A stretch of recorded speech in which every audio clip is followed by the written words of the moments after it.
ఇవాల్టి నుంచి సీఎం రేవంత్ ఉమ్మడి జిల్లాల వారీగా మున్సిపల్ ఎన్నికల ప్రచారం నిర్వహించనున్నారు. నల్గొండ జిల్లా మిర్యాలగూడ నుంచి సీఎం రేవంత్ రెడ్డి మున్సిపల్ ఎన్నికల ప్రచార సభలను ప్రారంభించనున్నారు. ఇవాళ మిర్యాలగూడలో ఎన్నికల ప్రచారం నిర్వహించనున్నారు సీఎం. రేపు చొప్పదండి 6న నిజామాబాద్ రూరల్లో ప్రచారం చేయనున్నారు. ఈ నెల 7న పరిగి, 8వ తేదీన భూపాలపల్లి, 9న మెదక్లో జరిగే ఎన్నికల ప్రచార సభల్లో సీఎం పాల్గొంటారు. ఈ సభలో కాంగ్రెస్ ప్రభుత్వం చేపడుతున్న కార్యక్రమాలు, పథకాలు, ప్రత్యర్థి పార్టీలు చేస్తున్నటువంటి విమర్శలను తిప్పికొట్టే అంశాలను ప్రజలకు సీఎం వివరించనున్నారు. ఇప్పటికే మహబూబ్ నగర్, ఖమ్మం జిల్లాల్లో సీఎం సభలు నిర్వహించారు. సీఎం సభలతో పార్టీ క్యాడర్లో ఉత్సాహం రావడంతో పాటు విజయావకాశాలు మెరుగుపడతాయనే అభిప్రాయాలను పార్టీ నేతలు వ్యక్తం చేస్తున్నారు. మిర్యాలగూడలో పర్యటించనున్న CM Revanth young India integrated residential స్కూల్కు శంకుస్థాపన చేయనున్నారు. ఇక సీఎం రేవంత్ రెడ్డి పర్యటన నేపథ్యంలో ఎస్పీ శరత్ చంద్ర పవార్ ఆధ్వర్యంలో సభా ప్రాంగణం వద్ద పటిష్ట బందోబస్తు ఏర్పాటు చేశారు. హెలీప్యాడ్, సభా ప్రాంగణం, వీఐపీ పార్కింగ్, పబ్లిక్ పార్కింగ్ ప్రాంతాలు, రాకపోకల మార్గాలను స్వయంగా పరిశీలించారు. భద్రతా ఏర్పాట్లపై అధికారులకు పలు సూచనలు చేశారు. సీఎం పర్యటనలో భాగంగా బందోబస్తు నిర్వహణకు 2 అడిషనల్ ఎస్పీలు, 10 మంది డీఎస్పీలు, 40 మంది సీఐలు, 130 మంది ఎస్ఐలు, ఇతర పోలీస్ సిబ్బందితో కలిపి మొత్తం సుమారు 1500 మంది పోలీస్ బలగాన్ని నియమించినట్లు తెలిపారు.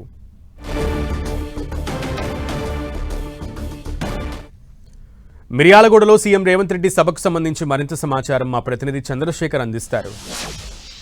మున్సిపల్ ఎన్నికల నేపథ్యంలో సీఎం రేవంత్ రెడ్డి ఈరోజు మిర్యాలగూడ, నల్గొండ జిల్లా మిర్యాలగూడలో భారీ బహిరంగ సభలో పాల్గొనబోతున్నారు. ఈ నేపథ్యంలో మొత్తం కూడా ఇక్కడ మున్సిపల్ ఎన్నికల నేపథ్యంలో జరుగుతున్న సభ నేపథ్యంలో ఇక్కడంతా కూడా ఇటు పెద్ద ఎత్తున జన సమీకరణ అయితే కొనసాగుతూ ఉంది. ప్రస్తుతంతో ఇటు మిర్యాలగూడ ఎమ్మెల్యే బత్తుల లక్ష్మారెడ్డి ఉన్నారు.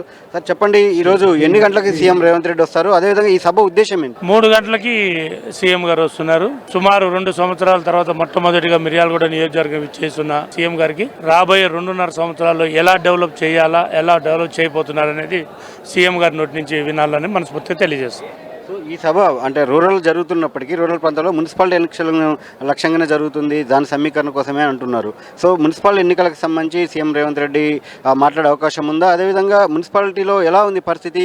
మీ ఫ్యామిలీ నుంచి కూడా 3 నామినేషన్ విత్డ్రా చేసుకున్నారు. ఏంది వ్యూహం ఏంది? ఎందుకు నామినేషన్ ఇచ్చారు? ఎందుకు విత్డ్రా చేశారు? మిర్యాలగూడ నియోజకవర్గానికి సంబంధించింది మున్సిపాలిటీ నుంచి జనసముద్రం అయితే తీయటం లేదు. కాన్స్టిట్యూషన్ వైజ్గా రూరల్ ఏరియా నుంచి మొత్తం మొబిలైజేషన్, ఎలక్షన్ కోడ్కి దీనికి సంబంధం ఏం లేదు. ఈ యొక్క ప్రజాపాలనలో భాగంగా మిర్యాలగూడ అభివృద్ధి, మిర్యాలగూడ నియోజకవర్గ అభివృద్ధి గురించి మాత్రమే ఇక్కడ జరుగుతుంది. కార్యకర్తలు కానీ, లీడర్లు కానీ, నిలబడే కౌన్సిలర్స్ కానీ మేము అండగా, మా కుటుంబం ఎప్పటికీ అండగా ఉంటుంది. కొంతమంది కొన్ని రకాలుగా ఉన్నందువల్ల వాళ్ళని వేయాల్సి వచ్చింది. అందుకనే వాళ్ళకి సపోర్ట్ ఇస్తూనే మళ్ళీ విత్డ్రాలు కూడా 3 చేయడం జరిగింది. కాంగ్రెస్ జిల్లా అధ్యక్షుడు కైలాసం గారు, సార్ చెప్పండి, అంటే ఇప్పుడు నల్గొండ జిల్లాలో చాలా చోట్ల ప్రలోభాలకు గురి చేసింది అధికార పార్టీ అని చెప్పి బీఆర్ఎస్ నేతలు ఆరోపిస్తున్నారు. హాలియాలో కావచ్చు, ఇక్కడ సూర్యాపేట జిల్లా కోదాడలో కావచ్చు, ఒక ఎత్తుకొని పోయారు, కిడ్నాప్ చేశారు అని చెప్పి కూడా ఆరోపణలు చేస్తున్నారు. అవన్నీ కూడా అవాస్తవం. ఎందుకంటే ప్రజలతోటి ఉండేటువంటి సత్సంబంధాల దృష్ట్యా అక్కడ ఉన్నటువంటి ప్రతిపక్షాలకు అభ్యర్థులు లేక ప్రతిపక్షాలు గందరగోళంలోకి నెట్టడం కొరకు జరుగుతున్నటువంటి ఒక ప్రయత్నం అధికార పక్షాన్ని. కానీ ఇవాళ సమాజం అంతా కూడా చూస్తూ ఉంది. వాళ్ళు 10 సంవత్సరాలు చేసిన అరాచకం మేము చేస్తాం అనుకుంటా ఉన్నారు. ప్రజలు మా వైపు నిలబడ్డరు. అక్కడ అభ్యర్థులు కరువైరు కాబట్టి మాకు ఏకగ్రీవం అయినాయి తప్ప దాడులు, దౌర్జన్యాలు బీఆర్ఎస్, బీజేపీకి సొంతం. ఈ రాష్ట్రంలో ప్రజా పరిపాలనతోనే గౌరవ ముఖ్యమంత్రి రేవంత్ రెడ్డి గారి నాయకత్వంలో జరుగుతున్నటువంటి అభివృద్ధి సంక్షేమ కార్యక్రమాలే మాకు శ్రీరామ రక్ష. నల్గొండ జిల్లాలో ఎన్ని మున్సిపాలిటీలో కాంగ్రెస్ గెలవబోతుంది అనుకో? 6 అదేవిధంగా నల్గొండ కార్పొరేషన్ తప్పకుండా విజయం సాధిస్తాము. ఇవాళ తెలంగాణ రాష్ట్రంలో జరుగుతున్నటువంటి అభివృద్ధి కానీ, నూతన రేషన్ కార్డులు కానీ, అదేవిధంగా కొత్త ఉద్యోగాలు కానీ, కొత్త రోడ్లు కానీ, కొన్ని ఇంటిగ్రేటెడ్ రెసిడెన్షియల్ స్కూల్స్ కానీ, 72,000 ఉద్యోగాలు కానీ, అదేవిధంగా ఆర్టీసీలు ఉచిత ప్రయాణం కావచ్చు, అదేవిధంగా ఇవాళ సన్నబియ్యం ఈ దేశ చరిత్రలో ఎవరు ఇవ్వలేదు, అది మనం గమనించుకోవాలి. అదేవిధంగా ఇవాళ దాదాపు 7,500 కోట్ల రూపాయల ఆర్టీసీలు ఉచితంగా స్త్రీలు ప్రయాణించడం వల్ల వాళ్ళకి లాభం జరిగింది. ఇందిరా మహిళ ఏదైతే పేరుతోటి వాళ్ళ చీరలు ఇస్తూ ఉన్నాం, శక్తి క్యాంటీన్ల పేరుతోటి వాళ్ళని అభివృద్ధి చేసే కార్యక్రమం కావచ్చు. అదేవిధంగా ఈ రాష్ట్రంలో చరిత్రలో, భారతదేశ చరిత్రలో మరి 2 లక్షల రూపాయలు ఏకకాలంలో రుణమాఫీ చేశాం. ఓవరాల్గా భారతదేశానికి ఒక దిక్సూచిగా దార్శనిక పరిపాలన కొనసాగిస్తున్నటువంటి రేవంత్ రెడ్డి గారి నాయకత్వానికి తిరుగులేదు. మొన్న జరిగినటువంటి ఎన్నికల్లో 75% గెలిచాం.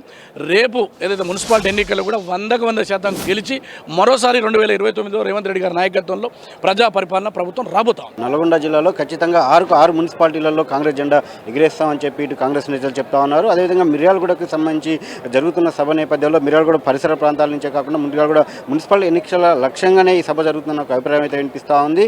అదేవిధంగా ఇటు బహిరంగ సభతో పాటు ఇక్కడ యంగ్ ఇండియా స్కూల్కి కూడా సీఎం రేవంత్ రెడ్డి శంకుస్థాపన చేసే అవకాశం అయితే కనిపిస్తూ ఉంది. కెమెరా పర్సన్ వెంకన్నతో చంద్రశేఖర్, 10 టీవీ, నల్గొండ.